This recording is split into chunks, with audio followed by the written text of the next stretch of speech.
പടവെട്ടെന്ന് പറഞ്ഞു പോയ ആളാണല്ലോ. ഇതിപ്പോ ഇഞ്ചി തിന്ന കൊരങ്ങിനെ പോലെയാണല്ലോ നിൽപ്പ്. കഷ്ടം. എന്തൊക്കെ പുകിലായിരുന്നു. ആത്മവിശ്വാസത്തിന്റെ വല്ലാത്തൊരു ഭാവമായിരുന്നു അല്പം മുൻപ് വരെ ആ മുഖത്ത്. ഇതിപ്പോ ഇനി ഇവരെ ഒന്ന് വിശ്വസിപ്പിച്ചെടുക്കാൻ പെടാപ്പാട് പെടണം. ഇവക്കിപ്പൊ കഷ്ടകാലോ. എവിടെ തെളിവ്?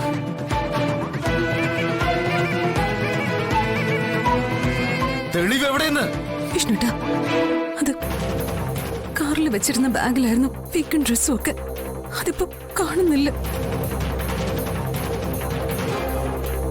വിഷ്ണു, ഇവള് പഠിച്ച കള്ളിയ. ഡിവോഴ്സ് പേപ്പറിൽ ഒപ്പിടാതിരിക്കാൻ ഇവൾ ഉണ്ടാക്കിയെടുക്കുന്ന കഥകളാ ഇതൊക്കെ. ഇല്ലെങ്കിൽ പിന്നെ തെളിവ് കൊണ്ടുവരാന്നും പറഞ്ഞു പോയവള് കൈയും വീശിക്കൊണ്ട് വരുവോ? വീണ്ടും വീണ്ടും കള്ളങ്ങൾ എങ്ങനെ പറഞ്ഞ് എന്തിനാ ശല്യം ഞങ്ങൾ എങ്ങനെ വഞ്ചിക്കുന്നേ? നിന്നോട് എന്ത് തെറ്റാ ഞാൻ ചെയ്ത്? പറ. സത്യയുടെ അച്ഛൻ ആരാന്നുള്ള ചോദ്യത്തിന് വ്യക്തമായിട്ടുള്ള മറുപടി തരാതെ ഒരാളും വിശ്വസിക്കാത്ത കുറെ കള്ളങ്ങൾ പറയുന്നു. എന്നിട്ട് വിശ്വസിക്കാനായിട്ട് തെളിവുകൾ തരാന്ന് പറയുന്നു. എന്നിട്ട് ഇപ്പൊ പറയാം അത് കാണാനില്ലെന്ന്. വിഷ്ണുട്ട ഞാൻ പറയുന്നത് സത്യ. ഇനി ഒന്ന് വിശ്വസിക്ക. ഞാൻ തന്നെയാ ആൺവേഷത്തിൽ സത്യയുടെ അച്ഛനായിട്ട് വന്നത്.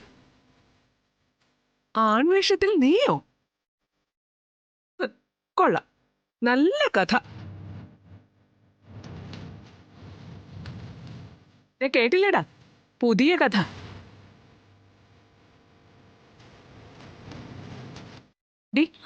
നീ ഇതാരോടെ ഈ പറയുന്നേ? എട്ടും പൊട്ടും തിരിയാത്ത കുട്ടികൾ പോലും വിശ്വസിക്കില്ലല്ലോ. ശാലിനി മാഡം, മാഡം ഈ പറയുന്നതും പ്രവർത്തിക്കുന്നതും ഒരു കളക്ടർക്ക് ചേർന്നതല്ല.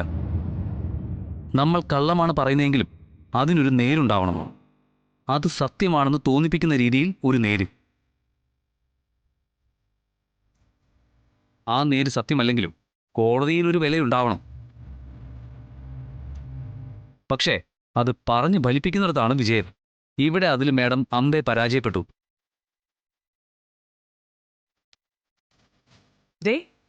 എന്റെ മകന് ഇനി നിന്നെ വേണ്ട. അവന്റെ മനസ്സെനിക്ക് കാണാം.